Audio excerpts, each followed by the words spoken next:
Assalamualaikum warahmatullahi wabarakatuh. Perkenalkan, nama saya Akmal Walad, mahasiswa dari Universitas Cyber Asia. Program studi Manajemen PJJ S1. Pada mata kuliah ekonomi makro kali ini saya akan membawakan tentang sumari infografis, kondisi PDB, kurs rupiah, inflasi IHK pada triwulan 1 tahun 2021. Yang pertama adalah kondisi perekonomian global dan domestik. Perekonomian global diperkirakan tumbuh lebih tinggi dari perkiraan sebelumnya dengan proses pemulihan global yang semakin tidak merata antar negara. Perkembangan tersebut terutama didorong oleh perbaikan ekonomi Amerika Serikat dan Tiongkok yang berlangsung lebih cepat dibandingkan negara lainnya. Di AS, perbaikan ekonomi diperkirakan semakin kuat sejalan dengan proses vaksinasi yang berjalan lancar dan tambahan stimulus fiskal yang lebih besar. Di Tiongkok, pemulihan ekonomi yang lebih tinggi ditopang oleh perbaikan permintaan domestik dan global. Dengan perkembangan tersebut, Bank Indonesia merevisi perkiraan pertumbuhan ekonomi global pada tahun 2021 menjadi 5,7%, lebih tinggi dari perkiraan sebelumnya sebesar 5,1%.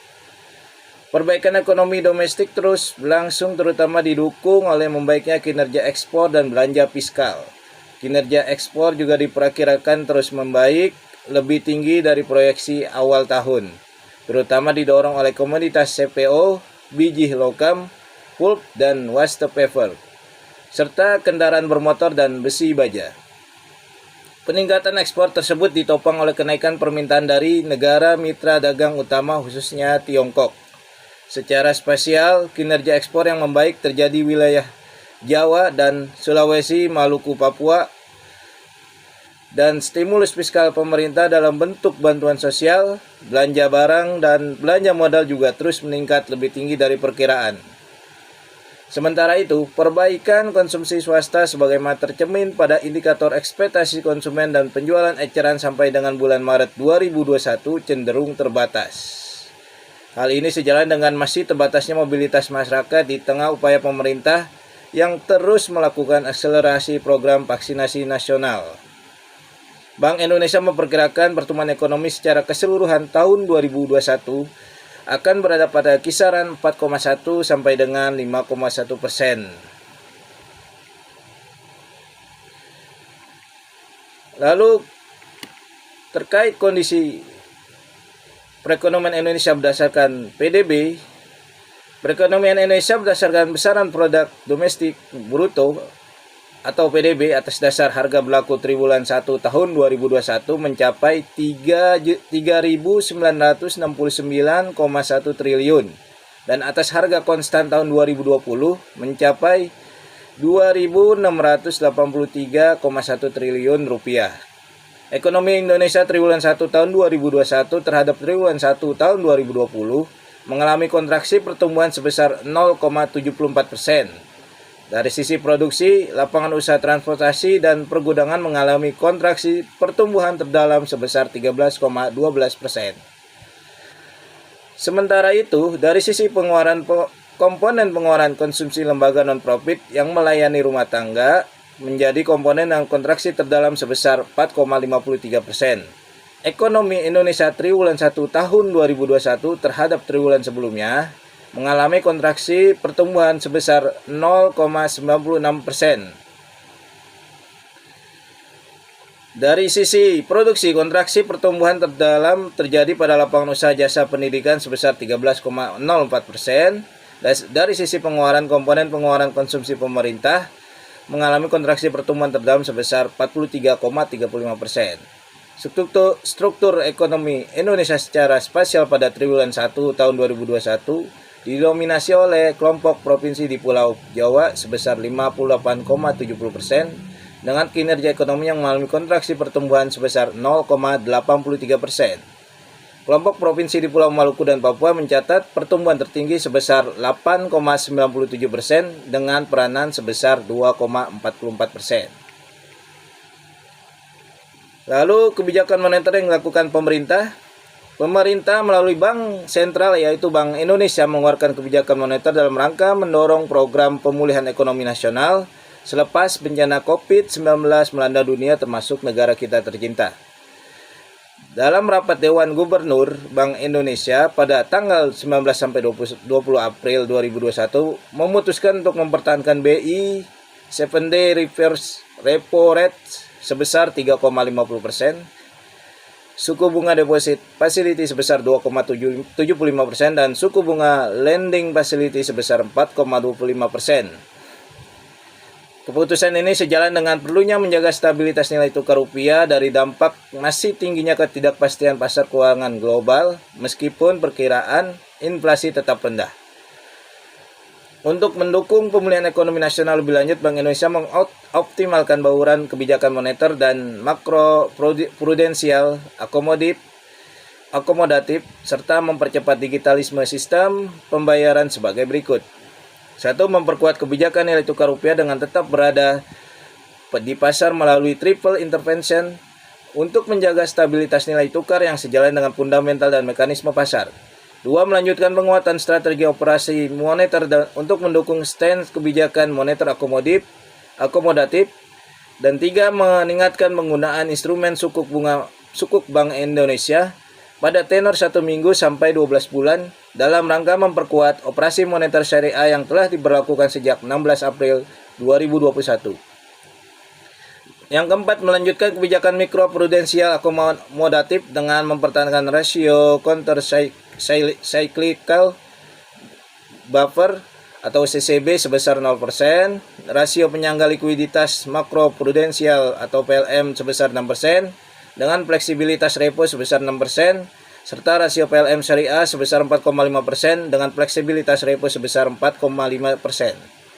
5. Memperkuat transparansi suku bunga dasar kredit perbankan secara lebih rinci, serta melanjutkan koordinasi dengan pemerintah dan otoritas terkait untuk mendorong percepatan transmisi kebijakan moneter pada suku bunga kredit perbankan dan meningkatkan kredit pembiayaan kepada dunia usaha. Lalu 6. Memperpanjang masa berlaku kebijakan pricing SKNBI sebesar Rp1 dari Bank Indonesia ke bank dan maksimum Rp2.900 dari bank kepada nasabah dari semula berakhir 30 Juni 2021 menjadi sampai dengan 31 Desember 2021 untuk mendukung percepatan pemulihan ekonomi nasional. 7. Memperkuat kebijakan QRIS untuk mendorong akselerasi digitalisasi ekonomi dan keuangan yang inklusif dan efisien. 8. Memastikan keamanan, kehandalan, kelancaran, dan ketersediaan layanan, sistem pembayaran dan pengelolaan uang rupiah dalam menghadapi Hari Raya Idul Fitri 1442 Hijriah. 9. Memfasilitasi penyelenggaraan promosi perdagangan dan investasi, serta sosialisasi penggunaan local currency settlement, bekerja sama dengan instansi terkait.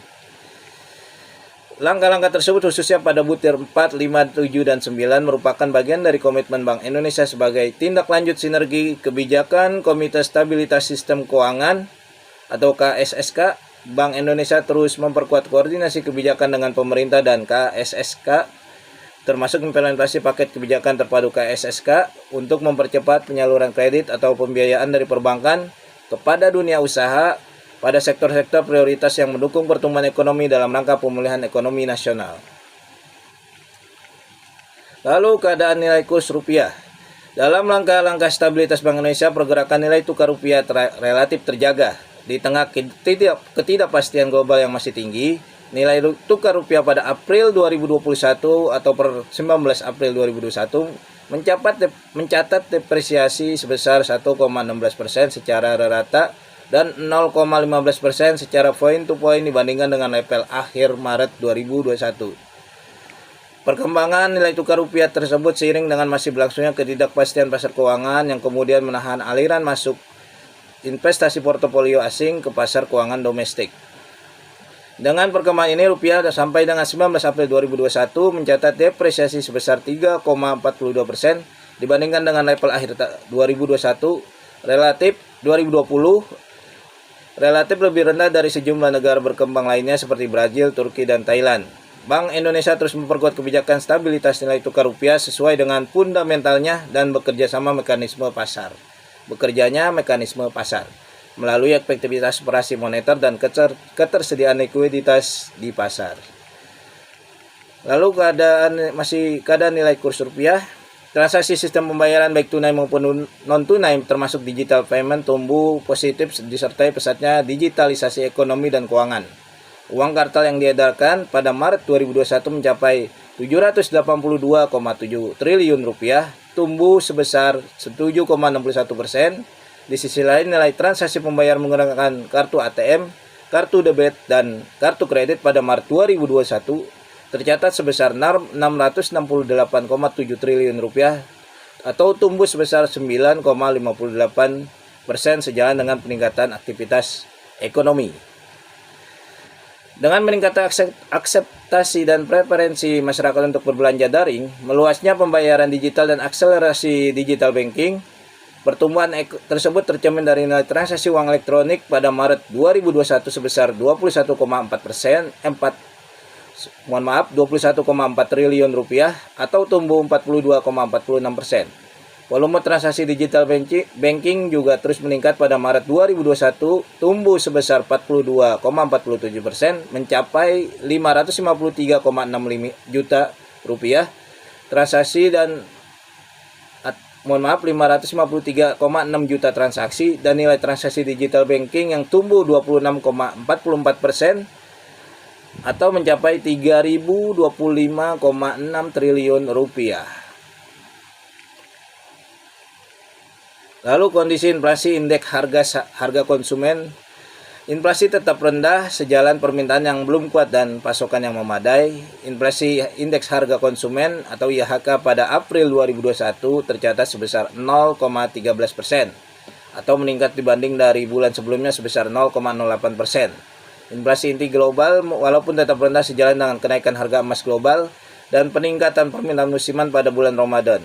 Inflasi kelompok volatile food melambat karena ada deflasi komoditas hortikultura dan beras seiring dengan datangnya musim panen. Inflasi kelompok administered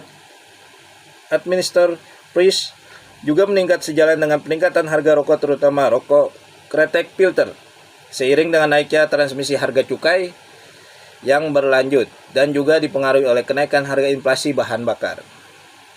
Namun, inflasi pada tahun 2021 diperkirakan tetap terkendali dalam sasaran 3,0% sampai 1%.